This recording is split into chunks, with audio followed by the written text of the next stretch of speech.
Hello everyone, my name is Sunay Zilawat.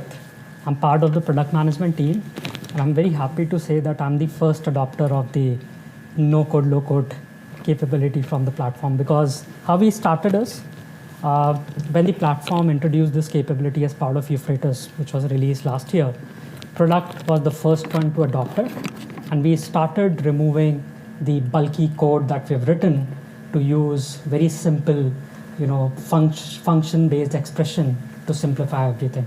And today we are going to talk about what advantage it is going to give you as a customer and how you can also simplify some of the extension configurations and more capabilities that you want to add to the product that you're currently using.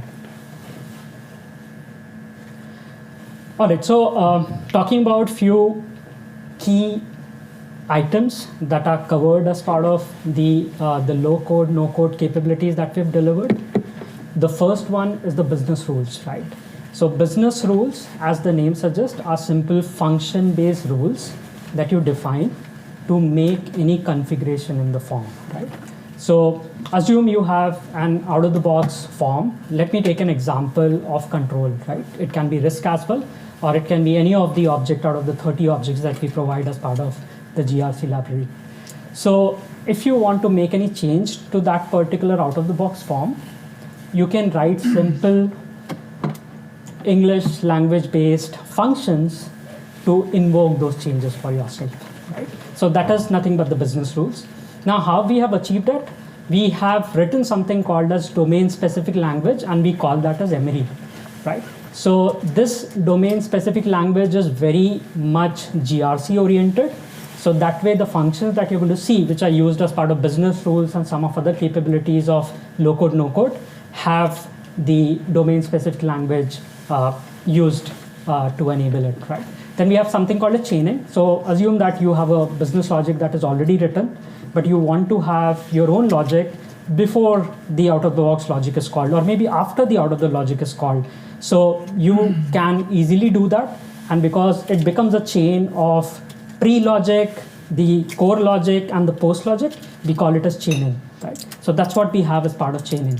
And then we have the content integration service. So we have multiple out-of-the-box connectors.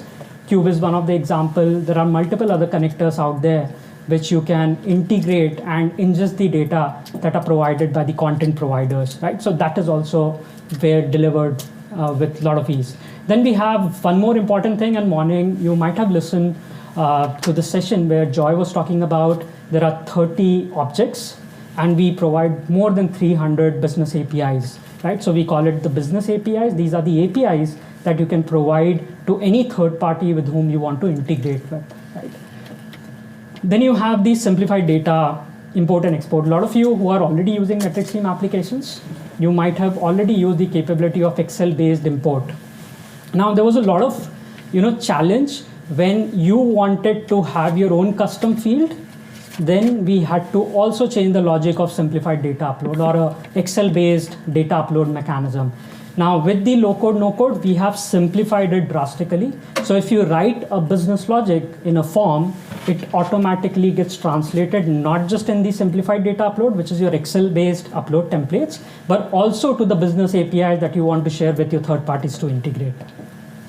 Then we have very interesting capability, which is called as configuration utility. Just think of an example, right? MetricStream call a particular, a field in a certain way.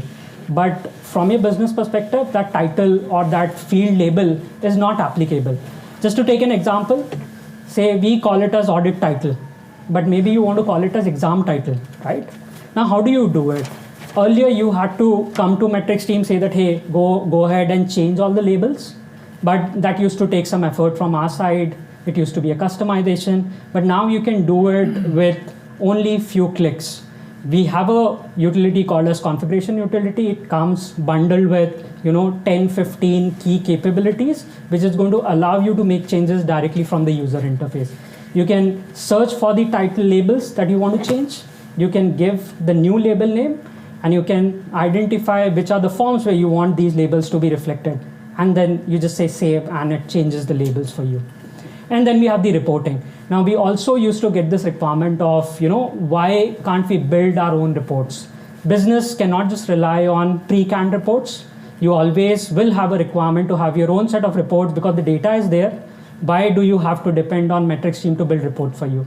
That's where we have introduced this capability of self-service reporting. And so what we are going to do is, we are going to quickly go through the application because I really want to demonstrate how all of this works so that you get confidence that yes, it is now available. And once you move to Euphrates 1 or you have already started adopting Euphrates 1, how you will start using it. But do stop me in between if you believe there are certain things we want to get into more depth, or maybe after the session we can connect again. All right, so let me do one thing. Let me just directly go to the application. Maybe one question. Sure, please go ahead. I work for a company for more than 90,000 people, and with about 10,000 users within GRC. Right. So that means if everybody changes, I have 10,000 different user interfaces, correct? So see, these capability of no-code, low-code, definitely you need to have some level of expertise, and we don't believe that every business user will be doing it. I really align to the configuration utility. Maybe business users would like to do it, self-service reporting, business users would like to do it, but maybe writing a business rule, maybe generating business API, not everyone may want to do. So you may have to find out those key people who may want to go ahead with this activity. And that's where you can keep a bit of restriction that it is not open to everyone who's making changes to the system, but a limited set of stakeholders who will have access to these capabilities to make the changes. You test it in your local non-production environment, and then you roll it out on your production environment. Okay, it's role-based. Yeah, we can make it role-based. That's correct. Okay. All right, so what I've done is I've opened a form designer, right? So this is where you actually design a particular form, right? Form is nothing but a place where you can key in the information and create something, right? It can be a control form, risk form, audit form, right? Now, first I will talk about what are the out-of-the-box business rule changes that we have enabled. And then I'm going to also talk about how you can make changes in terms of the custom fields that you want to add. Now, let us look at this control form, right? So this is how a form looks to a business user.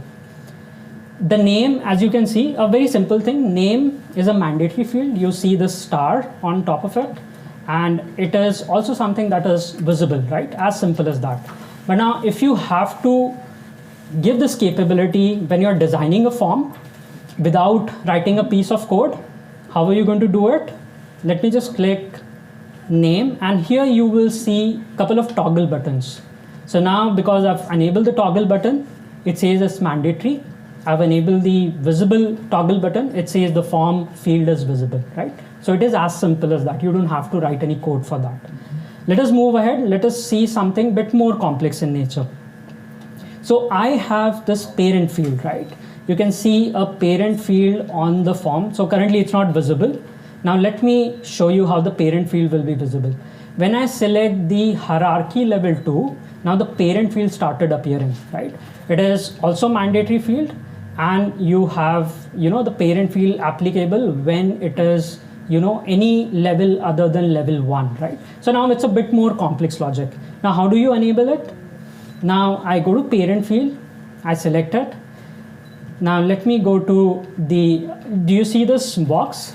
A small dialog box next to the toggle button near the visible property. When I open it, now this is where what you see is a simple business rule. All right. So we have abstracted all the heavy code into simple function-based capability, which is now called as business rule. Now f, which says it's a function, object underscore level dot value, it's not equal to 1. So it means that if the value of the hierarchy is anything other than 1, then make this field visible.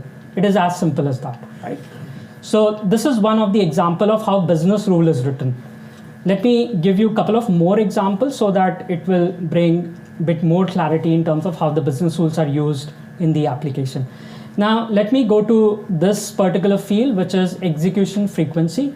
Now here you can see that if let me go to the form and show you first how it appears. So it will give a bit more detail. So here you can see that there's no start date, end date, right? But if you select any frequency, it start giving start date, due date, and testing sample size, right? So now how do we write this business rule to get this field enabled? So what we've done is, when you go to say start after, now let me go to the visible field. We have again written a very simple business rule. What you see, these connectors, the pipe, these are OR operation. So it says that if the frequency value is 2 or 3 or 4, 5, 6 or 7, start showing this field. It is as simple as that, right? So these are few of the things, just to give as an example, that we have adopted as part of the product and are directly using business rule. Earlier, these will be written using JavaScript, maybe PL SQL logic, but instead of that, now this has been simplified, and this is how internally we have adopted it.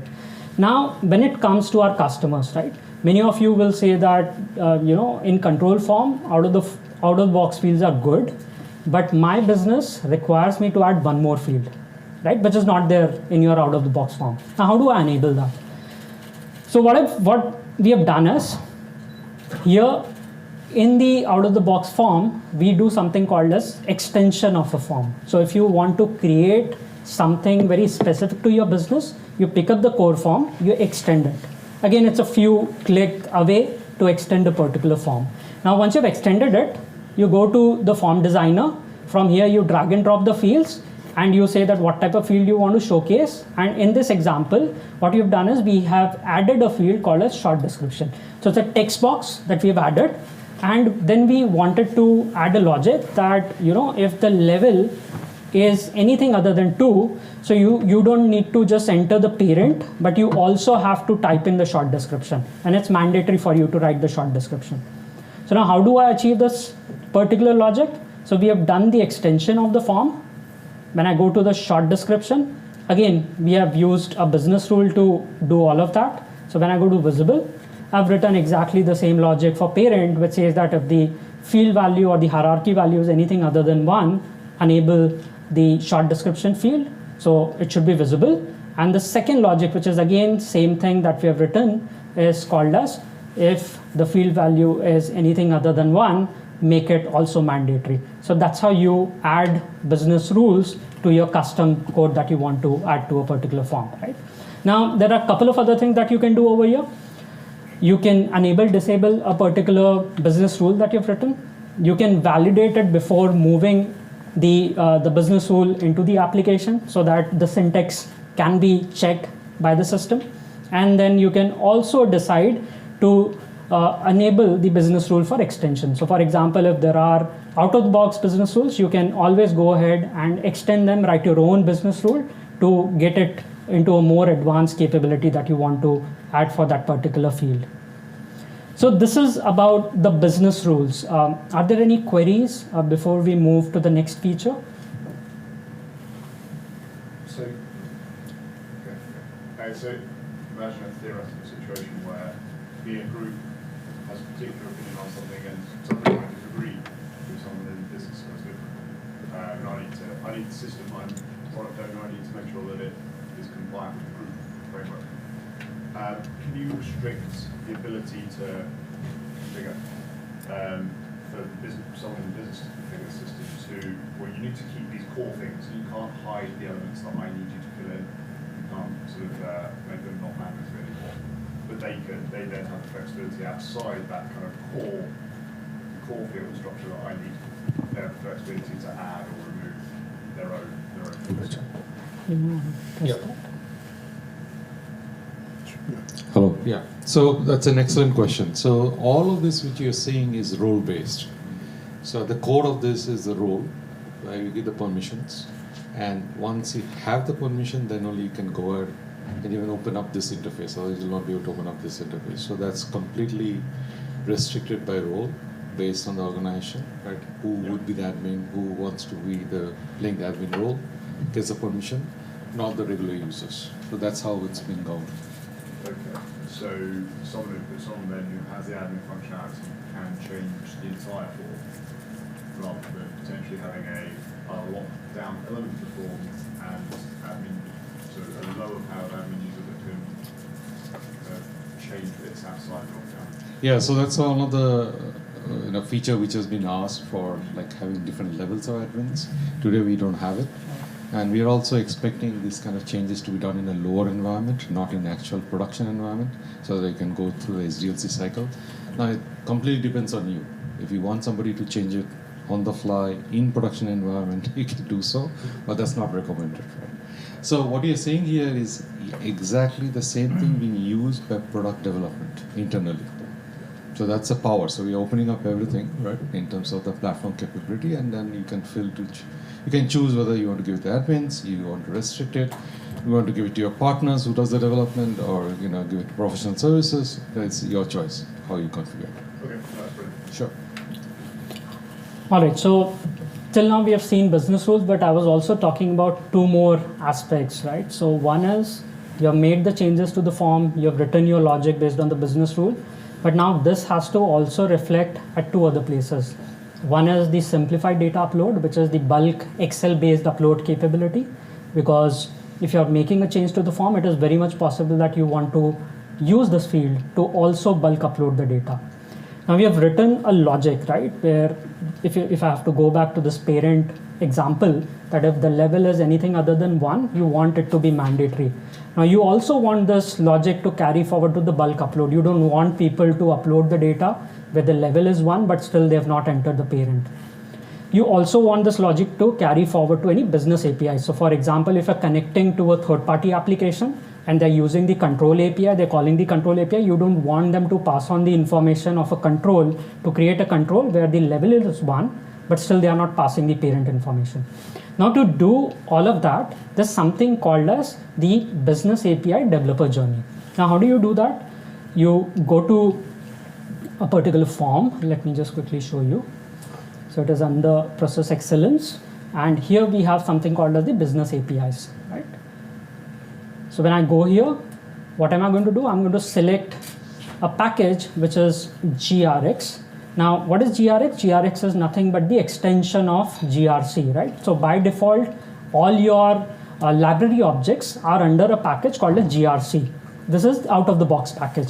But once you extend the form, it starts to be recognized under a new package called a GRX, which is the extended package. That way you can easily track that which form has been extended, which form has not been extended. So let me go to this particular example. And now let me search for short description. Right? So when we create or when we go on the business API developer journey, and when you're going to select the form, it will automatically start showing the new fields that you have added, right? So short description was the new field that we added. And now there are a couple of other things that you can do over here. You can decide to either not take that field forward as part of your business API changes or your bulk upload changes as part of SDU, or you can also decide to make it non-mandatory by overriding if it was mandatory in the form. So all those changes you can do over here, and select the fields that you want to take it forward as part of simplified data upload and business APIs. The other thing that you can do is you can also define the right set of roles and user activities who should have permission to use this business APIs, because you don't want to open it to all the users who are using the application. So that is what you can define over here. You can also decide that what are the outcome or the response of a business API. Maybe you just want to showcase that, yeah, the API is executed correctly, or you want to pass on additional field so that people can look at the response and identify maybe what was the control for which this API was executed and things like that. And at the end, very interesting feature that we have introduced is to upload a template, right? So this template is going to have a first sheet, which is an Excel file template. The first sheet is going to have do's and don't. So for example, if you want your business users to tell that what they should be doing, what they should not be doing while keying the data in the simplified data upload and then uploading it, you can always come and configure that template. So whenever a simplified data upload is going to get generated, the Excel file is going to generate it, the first sheet is always going to have do's and don't. And you can go ahead and add more sheets if you want more detailed information to be added. From product, when we enable simplified data upload for a particular feature, we have the first sheet as do and don't, and second sheet where we also explain what each field means so that the business users have a good understanding of what they're dealing with, right? So you upload it over here and then you just save it, and that's when and then you have to do couple of changes, which currently is not, which is a manual process for now, but going ahead we'll make that also automated, and that is going to complete your business API developer journey. And with this, STU, the simplified data upload, the business rules, and the business APIs will be all aligned. Right? So this is how you make all the rules applicable to all the three things that I talked about. Now let us look at how the business API works, right? So what I will do is I will open up a control, and then we are going to use that control detail to use the get API call to get the detail of that control, right?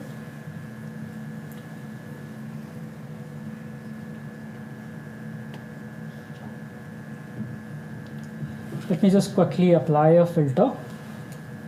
Okay, so this is the control where what I want to do is I want to view information of this control using the get API. So get API is one of the method of the business APIs, right? So we provide 6 methods, right? So 2 for get, 2 for patch, and 2 for post, right? So this is get the information, update the information, or create the information. That's what these method does. And then you have bulk method for all the 3 methods that I've talked about: get, patch, and post, right? So that's where you have 6 methods created for each object. Now I want to see information of this particular control. So what I'm going to do is currently I'm going to an interface called as Postman. From here you can run the APIs. So first I'm going to do the authentication. So we follow OAuth authentication for the APIs, and then I've done the authentication. Now I've generated the key. The second thing I'm doing is I'm calling the detail. I'm trying to fetch the detail of that particular control. So now this is the control that I was showing you has come as part of the outcome of the API. And where do you define the outcome of the API? During your business API journey that I was showing in the previous section. And if I want to make any changes, now because we have extended the form, you can see there's a new field that got added along with the parent, right? So here you can see parent is there, and you can see short description is there. So what I've done is I've changed the level to 2, but I've kept parent also as blank and short description also as blank. So now if I'm going to do a change to this control, my expectation is the outcome of the API should say that, hey, because the level is 2, you should enter parent information, and you should have also entered the short description. So let me just fire this API and just wait for response to see what the API outcome is in this case.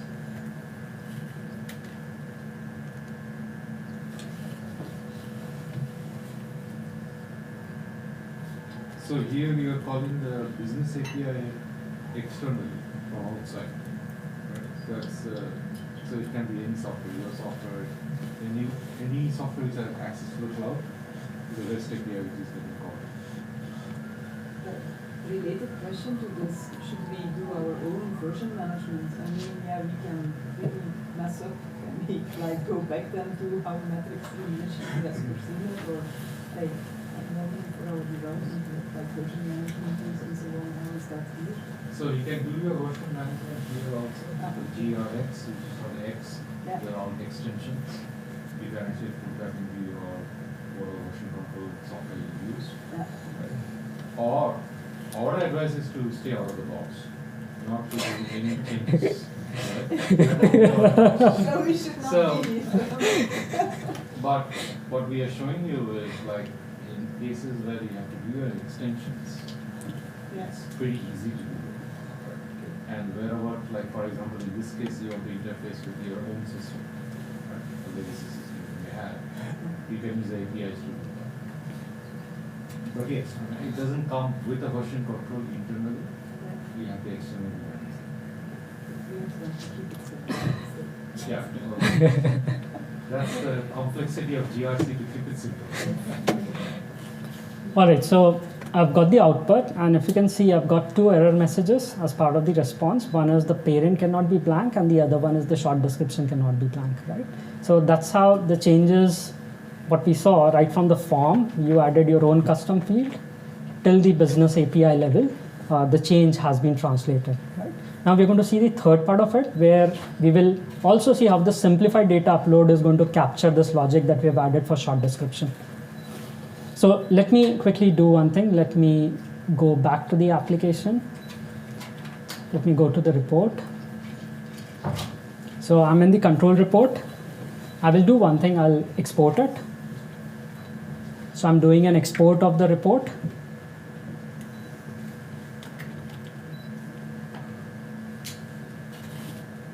Okay, so the report has been exported. Let me quickly download this file.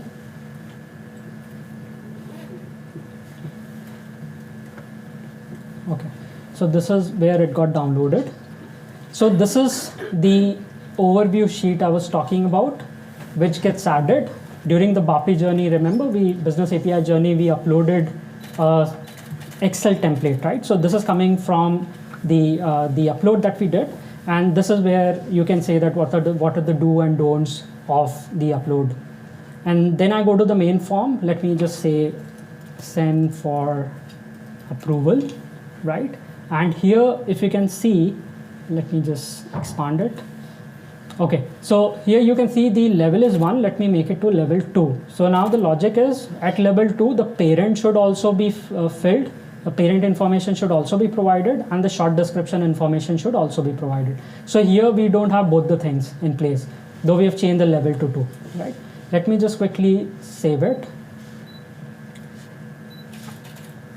Maybe change the name of the file as well for reference.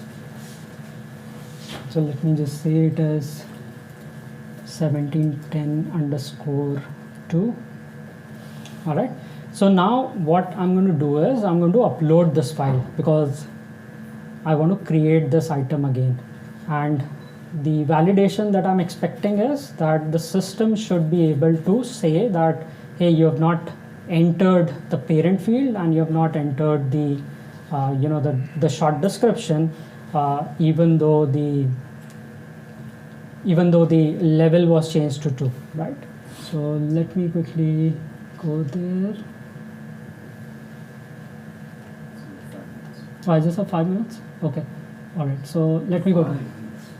Oh, 5. Okay, 5 minutes is more than enough. Let me just quickly showcase that. All right, so we will just quickly see so that we can complete the whole cycle. Okay, I'm selecting control. Now here you will see that the profile will automatically showcase, GRX, because we extended the control form. And let me just upload the file and say submit, right? So I'm bulk uploading a control information where the level is 2, but still the parent field and the short description field is not present. Right. So essentially what you're saying is we have changed the logic in one place, your forms. Okay, so it has failed. Yeah, please go ahead. Yeah. And upload, everything using the same business logic. So you don't have to replicate that. All right, so here, when I go to the error, why it has failed, you can see there are 2 problem areas it is highlighting. First one is parent is not there, and the second one is the short description is not there. And that's how we can say that, with one change in the form, you have actually updated your business APIs as well as your simplified data upload. So this is what we have as part of the whole business API, simplified data upload, and your business rule capability. Should we spend a few more minutes on one more capability? Any questions? Yeah. Yeah, I just. Please, yes. Go ahead, please. Okay, so we talked about it. Oh, so please, go ahead. No, it was just related to suppose that you somewhere then have level 2 risk that doesn't have a parent. Okay, it gives an error if you want to do upload, but what happens to your historical data that's in the system if you extend it for? So absolutely. Then start enriching all that existing data. So you don't have to do that. So for example, when you assume that there is a control that is already created, right? And you went ahead and added short description. Now short description field, when you're going to open the control form, it will start appearing, right? If you're going to update that control again, you have to fill in that information because now it has become mandatory. But there are ways using business rule, you can avoid that. So what you can say that in business rule, if my start date of control is earlier than today's date, then don't show this particular field or don't make it mandatory. So you can again control it via business rules. Yeah, please go ahead. Yes, sir. Please. So, jumping in the helicopter. So, yesterday there was maybe a misunderstanding. Is low code, no code depends it on the release? Means, yesterday there was a discussion, it will come up with Euphrates. Yes? Or it's dependent on Euphrates. Yes? So low code, no code is already available. It came out, so Euphrates, we broke it into Euphrates 1 and 2, and sorry for the confusion. Right. So Euphrates 1 was, we went GA last year, October. Mm-hmm. That was focused on low code, no code. Euphrates 2 is about the new UI UX we saw today, right? That is coming out in next March. So there are 2 versions of Euphrates. Okay, so my question concerned to, my company is currently on Arno. Yes, can we use this at Arno? No, so you have to upgrade to Euphrates 1 to start using it. Yeah. And we do not recommend to stay at Arno. We always recommend to be on the latest and the greatest. I know. There's always 2 ways of thinking about it. Some people wait and say, let's get the bugs ironed out. Yeah, we'll just Yeah. Now, the main reason for making the statement is every time we do an upgrade to the platform, we make sure there's no end-of-life software components. We use a lot of libraries and components, which opens the vulnerabilities, right? So we want to ensure that you take that advantage of upgrading. I know sometimes upgrade is a pain, but it's recommended to be on the at least N-1 version. Any other questions? Okay, with that we will conclude. Thank you, Sunay. A big Thanks a hand lot, for you. everyone.